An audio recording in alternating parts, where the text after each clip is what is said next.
my name's John and I'll be your host today. I'm stuck shouting at you at the camera because my mic is kind of on the fritz right now. I think I'm probably going to have to get a new one. I don't have the cash right now to do it, so I've been just kind of thinking about it. I'm probably just going to end up yelling at you, trying to be behind the camera a little bit until I get a new one here. But today I decided that I was going to do a video of some seed starting here. So right now in Zone 8, we're just getting to the end of our last frost day. It's getting really close here, about 15 days. So I decided that this is a perfect time to plant out certain things. I mentioned celery before in my last video. There's some pretty good specimens here behind you. I hope you can see that. Let me check. Here, yeah, you can see that. I didn't move my viewfinder around, so I didn't know if you could see it or not. These are some pretty nice specimens here. I just found a worm on it, actually. A caterpillar. Look at this. That little guy. Wow. He's gonna be frog food.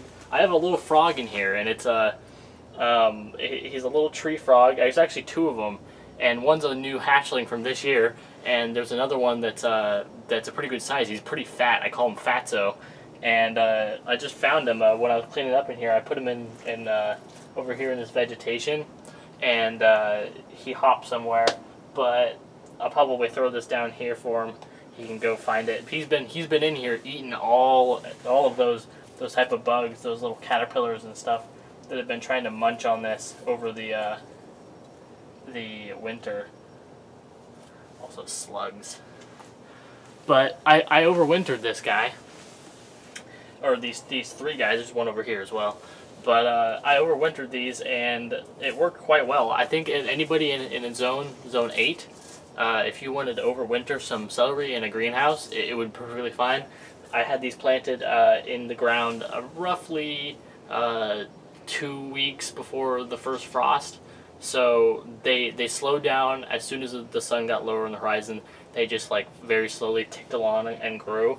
And then as soon as the sun has rose up pretty high, now that it's getting a little bit higher each day, they've started to just blast off. I need to come in here and give them some fertilizer, as well as this is Swiss chard that I overwintered, and man, have they shot up and grown since they died back a little bit and then they exploded. So Swiss chard and celery, definitely things that you want to think about planting over the winter and overwintering in zone 8, 9, and probably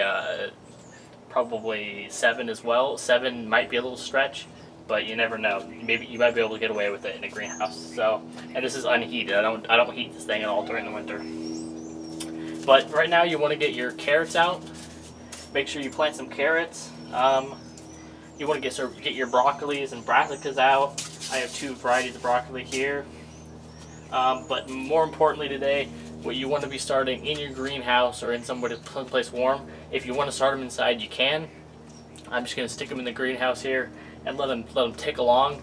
That is your squash, zucchini, cucumbers, things like that, so that they're ready right when the first frost dates happen. Because I've tested this and I've tried to figure it out, like, you know, what works best. But I found that planting your zucchinis and cucumbers and squash, watermelons, melons, things like that, all of those things, the longer they have to just kind of slowly grow in the early season, and then once they hit the late season and they just blast off, you'll have a great fruit production. You'll have much better yields. So basically, especially in short climates, this is the best thing to do. I would start them inside with a short climate and try to get them, you know, maybe this big and starting to kind of vine out. But here in this climate, I can start them in the greenhouse. It gets roughly 70, 80 degrees in here during the day when it's closed, and they'll germinate fine. And then during the night, it gets to about 50, 45 maybe, and that's about it. So I'm going to plant out some crookneck squash, some green squash, some lemon cucumbers. Try those if you haven't. They're really good. They're probably the best cucumbers I've ever tasted. And then some ever-bearing cucumbers. These are all from last year. I'm going to try to use all my seed up. And then I'm also trying some new things. I'm also going to be planting extras of my seeds. So I already have some tomatillos inside, but I'm going to plant some in here just as backups because tomatillos are sometimes finicky. Other plants are finicky too. Hybrids are finicky, so I'm probably going to plant some tomato hybrid. This is the, where is it? Where is it? Oh, it might be inside. I'm going to plant some Big Mama hybrids in here. They're kind of finicky. I'm also going to plant some jalapenos in here just in case. So all those plants, just in case something happens inside of my grow room, some of my plants die, or I planted some out in the yard and they didn't make it and I need extras, boom, I have them right here. So that's a good plan to do. Plant out extra stuff because you never know when you're going to need it, and if you don't need it, either throw it in the compost pile, give it to a friend, any of those things. You know, people are more than grateful to get free plants if they're into, you know, having a small garden. Give them free plants, they'll love you for life. So anyway, yeah, you complaining? Yeah, you want to come see Daddy? But anyway, I'm growing some a couple things too. I'm trying out some sugar pumpkins this year. These are organic, spooky deep sugar is what they're called. Hope you can see that. And I got these at my local, not big box store, but a nursery. And then I'm growing some from Burpee Seeds, some Super Dew Honeydew Melon. Supposedly a really great flavor. Trying this hybrid out this year because I don't try hybrids too much. I always have my heirloom seeds if I don't like them, then I can grow the next year. So, and then I have the Sugar Baby Watermelon, which are little small watermelons. They're very sweet. I mean, they get about maybe this big, you know, so not very big. Maybe a 5-6 pound watermelon, and they are very, very sweet, very sweet. So I'm going to be planting these. I'll bring you over here close so you can see basically how I plant all of my cucumbers and squash and things like that. All right, come over here. All right, here we are with all of our seeds. So I'm going to be starting first. I'm going to do the crookneck squash. Open these guys up. Doesn't really matter, well, it matters which container I put these in. I don't want to put them in a, I don't want to put them in a smaller container. I usually start two plants of crookneck squash, but I'll probably put them in separate. So I usually are in 2 containers. So two crookneck, and then 2 of the everbearing, and then 2 of those, and then I'll do some 2 watermelon. I'll get more pots in here, but just in case one pot doesn't make it or something happens, you have another entire pot. My dog's over here running back and forth in front of me, being a crazy maniac. She loves the spring. As soon as the spring happens, she starts being a maniac. So I'm going to put 2 here, or 1 here and 1 here in each pot, because just in case one doesn't germinate, then I'll have 4 in the pot. I'll also sprinkle a little compost on top of them, or cocoa coir and compost mix, just to give them a little extra bearing there. So basically that's it. You stick your label in, make sure you mark them, and then leave them in the greenhouse or on your windowsill or whatever in your grow room, and they are set. I'm going to plant a few more here. Get a couple more in my hand. It's a little bit too much. Making a mess.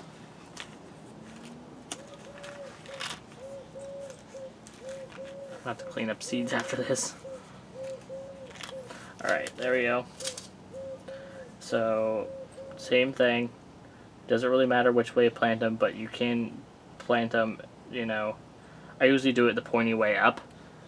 So, if you see this side's the pointy end and this side has a flat end, I usually point that into the soil and then push down so that the pointy end is the one that I'm pushing down on.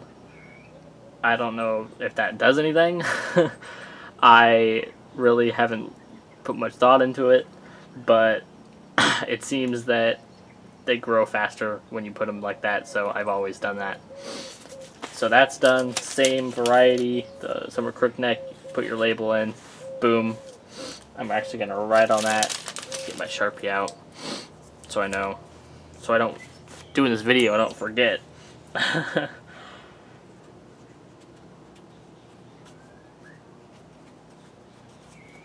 There we go. Summer crook. I'll probably put my date on it after, but just for the sake of the video and my poor memory. Boom, there we go. So those are done, and I'm going to keep doing that for all of these. Pumpkins are pretty much the same way. I'll do pumpkins right now because they have a little bit different looking seed. Hi! Hi!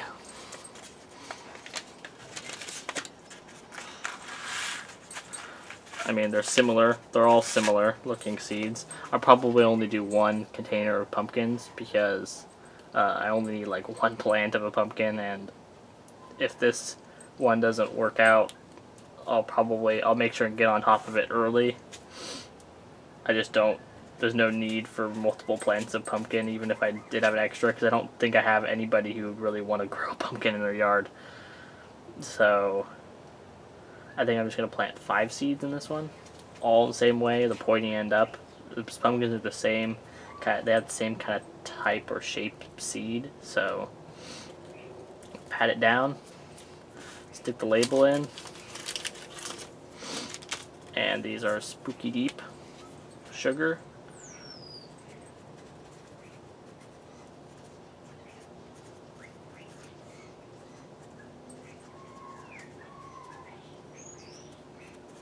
Spooky Deep Sugar Pump. Put that in there, and there you go. That's basically what you need to do for starting all of your squash, zucchinis, everything like that, cucumbers.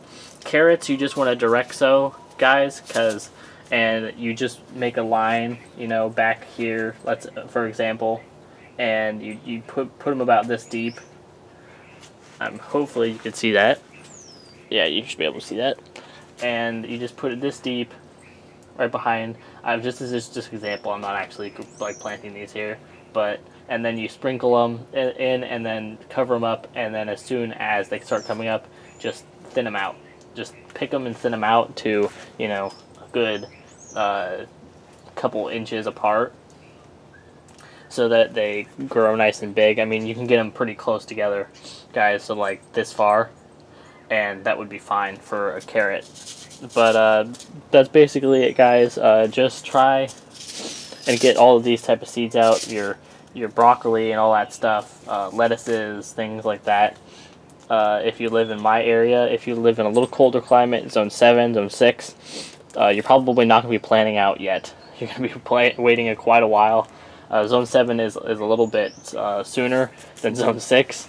So you're probably going to be waiting till like the end of March, beginning of April, pretty much, is when you're going to be waiting to plant out. But you can still start all these things inside or on a windowsill or something, just to get a good head start. It's always a good thing. You'll get so much better yields. So anyway, guys, thanks for joining me, and I hope you enjoyed this video. I hope this was informative to you enough that you can start your seeds confidently inside or in the greenhouse and get a good head start on the year. So thanks for joining me, and everybody like, comment, subscribe. See you later, everybody.